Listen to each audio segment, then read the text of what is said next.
Olá, meus amores! Eu sou a professora Thaís e essa é a aula de Biologia para o 9º ano.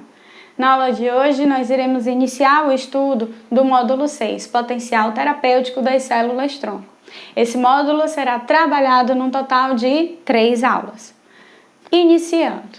As células-tronco são células que ainda não apresentam uma estrutura e função específica. As células do nosso corpo, elas podem variar de tamanho, formato, quantidade e tipos de organelas celulares dentro de si, dependendo da função que vão exercer. As células-tronco ainda não sabem o que elas vão fazer. Por isso, elas são ideais para tratamentos terapêuticos genéticos. Eu posso pegar uma célula-tronco e estimular que ela se desenvolva para fazer a função que eu preciso. Posso converter essa célula-tronco em uma célula muscular, se eu precisar. Posso convertê-la em uma célula nervosa e assim sucessivamente. Essas células-tronco podem ser extraídas a partir do cordão umbilical. Já as células-tronco embrionárias, elas só são extraídas do embrião. Então, em laboratório, eles pegam o óvulo, fecundam com o espermatozoide e antes que ocorra uma diferenciação celular, ele retira essas células-tronco embrionárias. A diferença entre as células-tronco e as células-tronco embrionárias, além do fato de que estas daqui são retiradas do embrião, é que as embrionárias elas são totipotentes. Elas têm um potencial bem maior para que essa diferenciação que eu quero aconteça, como se elas fossem mais eficazes. Comparar um atleta ponta de linha da escola, que já é ótimo, com um profissional, ok? Bem, essas células, elas são todas humanas, no caso, para se trabalhar com humanos, e eucarióticas. Lembra das células eucarióticas, que são aquelas que apresentam um núcleo delimitado por membrana nuclear? Pois é. Esse estudo da célula, a gente começa lá no ensino fundamental menor. Acredito que pelo 5º ano, 4º ano, 5º ano, você deve ter visto que o corpo é formado por células e possivelmente que essas células apresentam 3 estruturas básicas: a membrana plasmática, o citoplasma e o núcleo. Lá no 7º ano, a gente revê esse assunto com um aprofundamento maior. No 8º ano, revisa. No 9º ano, repete e aprofunda. No 1º ano, vem mais informação, não se preocupe. Lá no 2º ano, a gente revisa novamente e no 3º dá aquela pincelada para ter certeza que esse tema entrou na cachola. Se não tiver entrado, calma que a gente vai ver de novo, ok? A primeira parte da célula é a membrana plasmática, que é a estrutura externa. Ela tem a função de limitar, dar o formato, proteger e controlar tudo o que entra e tudo o que sai da célula. Essa membrana plasmática ela é formada por uma camada lipoproteica. Esse termo lipoproteico vem de uma camada com lipídios e proteínas. Lipoproteica. Aqui a gente pode ver uma estrutura da membrana plasmática. É como se a gente visse ela de ladinho, ok? Eu tenho uma dupla camada fosfolipídica e tenho nessa dupla camada fosfolipídica a presença de proteínas que vão permitir a entrada das substâncias por aqui ou de glicoproteínas, que são proteínas com carboidratos inseridos, tá? São essas as estruturas que vão permitir a entrada e a saída de substâncias. E aqui, como tem uma dupla camada, impedir a entrada também do que não é interessante, certo? Quando a gente fala do citoplasma, bem, o citoplasma está dentro da membrana plasmática, ele tem uma consistência levemente pastosa, ele é formado por sais minerais, água, proteína, entre várias outras substâncias. Nesse citoplasma eu também encontro as organelas, que são as estruturas da célula que imitam os nossos órgãos internos. A célula, como estrutura única, ela precisa de precisa de estruturas que vão substituir, por exemplo, os nossos pulmões. Se a gente tem pulmão para respirar, a célula tem uma organela que vai fazer esse papel. E para todas as funções dos nossos sistemas, nós temos uma organela para fazer isso, dentro de cada uma das células, ok? Vamos a essas organelas. A primeira organela que eu aponto aqui é a mitocôndria. Ela é uma organela responsável por produzir energia através do processo de respiração. Esse aqui é um modelo em 3D de gesso. Tá surrado, gente, mas é porque ele já caiu algumas vezes, que mostra a estrutura de uma mitocôndria. Essa é a estrutura que me mostra que eu tenho uma membrana externa e uma membrana interna. Então, a mitocôndria é uma organela que tem dupla membrana. A função da mitocôndria é a respiração celular. Toda vez que você falar de respiração celular, produção de energia através da respiração, ou simplesmente produção de energia, quando você ouvir os termos ATP e ADP, ele estará relacionado à mitocôndria. Aí você fala, ai, eu já esqueci, professora. Tá, presta atenção. Falei de mitocôndria, eu falei de respiração. Pode ser de energia. Falei de energia, falei de mitocôndria. Citei ATP, que é a adenosina trifosfato, ou ADP, adenina difosfato, di ou tri, 2 ou 3. Eu estou falando da mitocôndria. Aí você pergunta, professora, como assim? ATP, ADP, gente, eu não vou dar spoiler. Deixa isso para o primeiro ano, ok? Agora no nono, eu preciso só saber que toda vez que eu falar de produção de energia, que eu falar de respiração, que eu falar de ATP e ADP, eu estou falando exclusivamente da mitocôndria, que é uma organela que apresenta duas membranas, ok?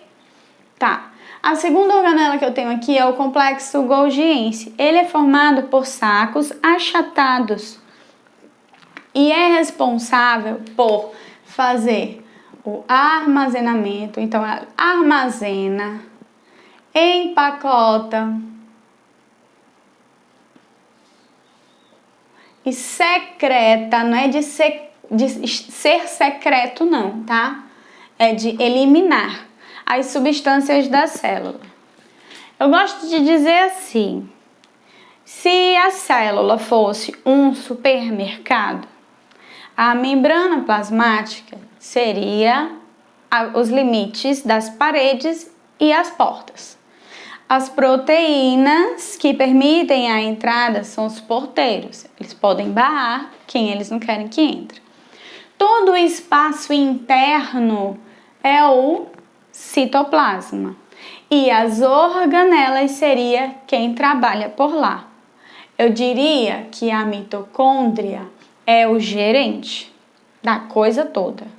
E que o complexo golgiense são aqueles rapazes responsáveis por repor as coisas. Ele vai lá, identifica onde está, ele pega aquela caixa, coloca na prateleira, ele retira os produtos que não estão mais válidos, é ele que pega aquela caixa e vai eliminar, vai botar no depósito que seja, mas ele que é o responsável por fazer essa retirada.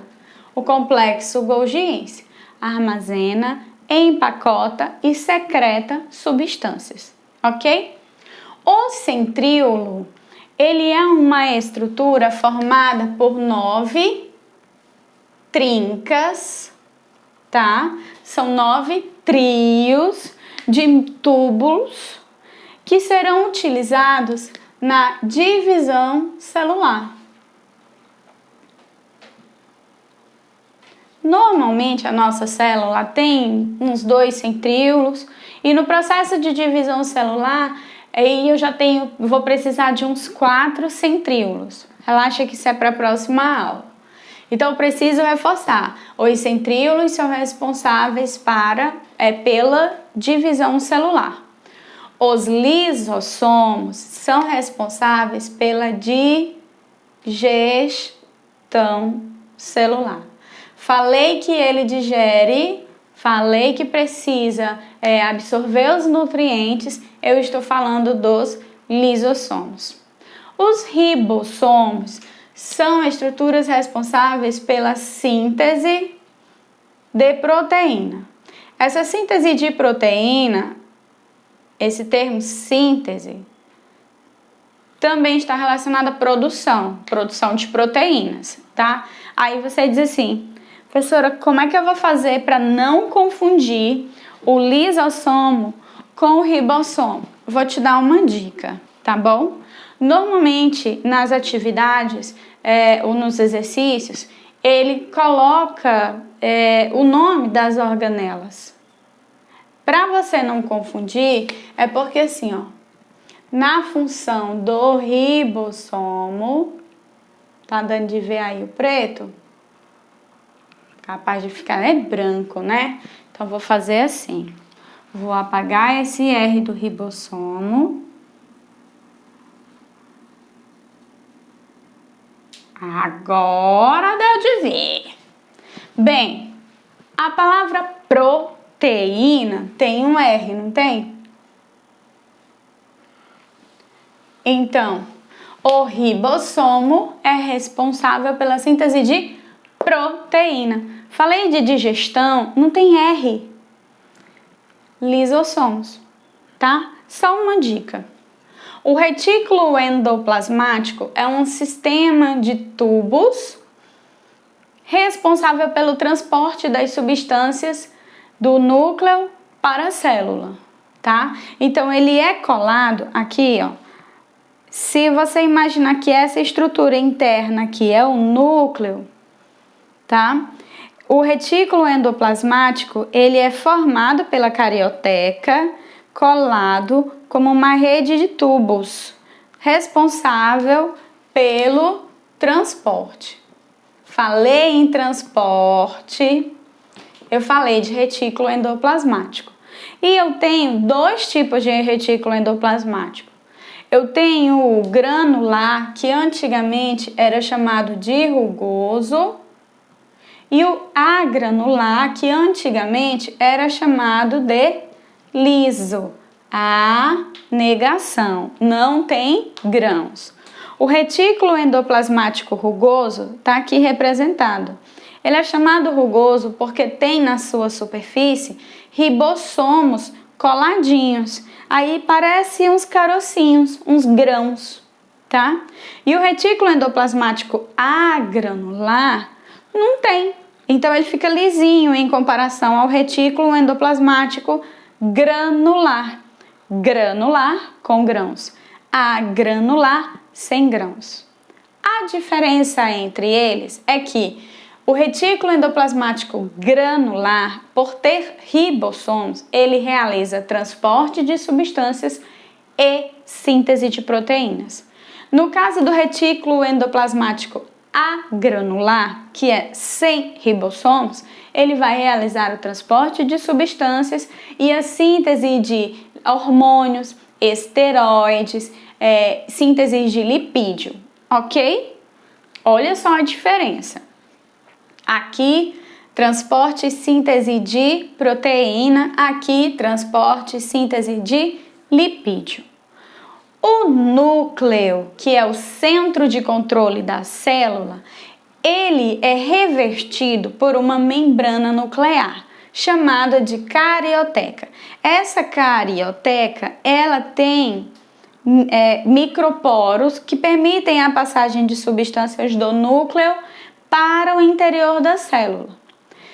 Dentro do núcleo eu vou encontrar o RNA e o DNA, hoje chamado de ARN, pois essas siglas são em inglês, e ADN, ácido ribonucleico, ácido desoxirribonucleico, ok? Quando eu falo de formação das estruturas, funciona assim. Olha como é fácil. A carioteca forma o retículo endoplasmático e libera do interior do núcleo estruturas que vão se converter no ribossomo. Então, a primeira formação é de retículo endoplasmático rugoso. Os ribossomos vão se desprender dessa membrana para ficar livremente na célula. Então, do retículo endoplasmático rugoso, eu converto e produzo o retículo endoplasmático liso. Esse retículo endoplasmático, tá vendo esses bolsões aqui, esses caminhos?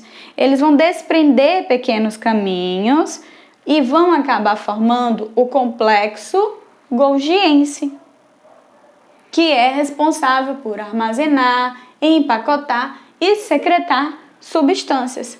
Vê essas bolinhas aqui, ó, do lado do complexo golgiense? Elas vão se desprender e virar o lisossomo. Por isso que aqui no quadro eu fiz eles da mesma cor, tá? Mas aqui não é lisossomo, olha, não tá pintadinho interno. Ele só se converte em lisossomo depois que ele se desprende do complexo golgiense, tá? E depois, andando livremente na célula, é que nós temos os lisossomos.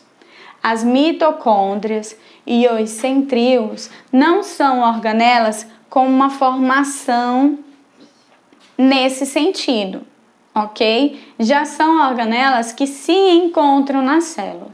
A estrutura da mitocôndria dentro da célula a gente estuda na endossimbiose sequencial, em um outro momento.